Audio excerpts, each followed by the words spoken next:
তো যে শ্রীরাম রাধে রাধে, ভারত মাতা কি জয়। বড় ভাই আশা করছি সমস্ত পাবলিক ভালো আছে, ভালো না থাকলে জবরদস্ত ভালো থাকার চেষ্টা করবে। যদি এই চ্যানেল নতুন থাকো তাহলে বড় ভাই গড় করবে, ভিডিওটা দেখবে, যদি মনোরঞ্জন লাগে তাহলে সবকিছু করবে।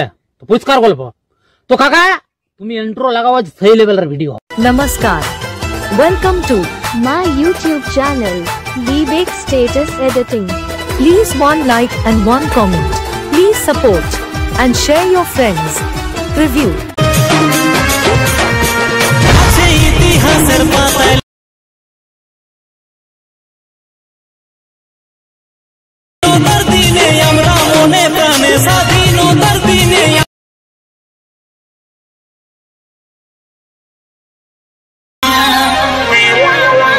वंदे मातरम,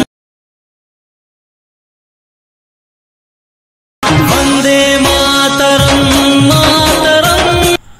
হ্যালো গাইস, আজকে যে প্রিভিউ স্ট্যাটাস ভিডিওটা দেখলেন, এরকম নিজের ফটো দিয়ে কিভাবে স্ট্যাটাস ভিডিও এডিটিং করবেন সেটা শেখার জন্য ভিডিওটা পুরো শেষ পর্যন্ত দেখবেন, না স্কিপ করে। এরপর অ্যালার্ট মিশনটা ওপেন করে নেবেন। ওপেন করে নেওয়ার পর নিচে দিকে দেখতে পাচ্ছেন প্রজেক্ট লেখাটা, এখানে টাচ করবেন। দিয়ে এখানে বিটমার্ক, song, photo and PNG, effect, এই তিনটে লিঙ্ক ভিডিও নিচে ডিসক্রিপশনে দেওয়া থাকবে, সেখান থেকে আপনারা ইনপুট করে নেবেন আপনাদের অ্যালার্ট মিশনে। এরপর প্রথমে আসবেন ফটো অ্যান্ড পিএনজিতে।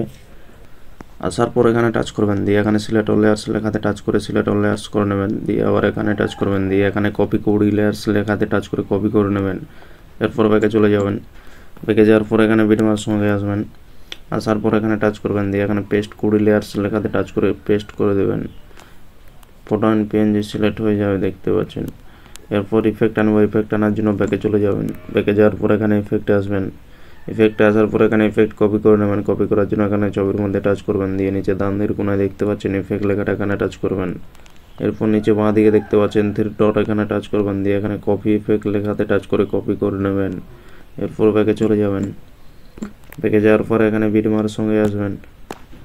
আসার পরে এখানে ছবির কাছে আসবেন, দিয়ে নিচের দিকে আসবেন। নিচের দিকে আসার পর এখানে ছবির মধ্যে টাচ করবেন। এরপর নিচে ডান দিকের কোণায় দেখতে পাচ্ছেন ইফেক্ট লেখাটা, এখানে টাচ করবেন। এরপর নিচে বাঁ দিকে দেখতে পাচ্ছেন থ্রি ডট, এখানে টাচ করবেন। দিয়ে এখানে পেস্ট ইফেক্ট লেখাতে টাচ করে পেস্ট করে দেবেন। ভিডিও একদম কমপ্লিট হয়ে যাবে, দেখতে পাচ্ছেন। এরপর ভিডিও কমপ্লিট হয়ে গেলে ভিডিওটা সেভ করে নেবেন। সেভ করার জন্য উপরে দেখতে পাচ্ছেন ডান দিকের কোণায় তীর চিহ্নটা, এখানে টাচ করবেন। এরপর নিচের দিকে দেখতে পাচ্ছেন এক্সপোর্ট লেখাটা, এখানে টাচ করে ভিডিওটা সেভ করে নেবেন।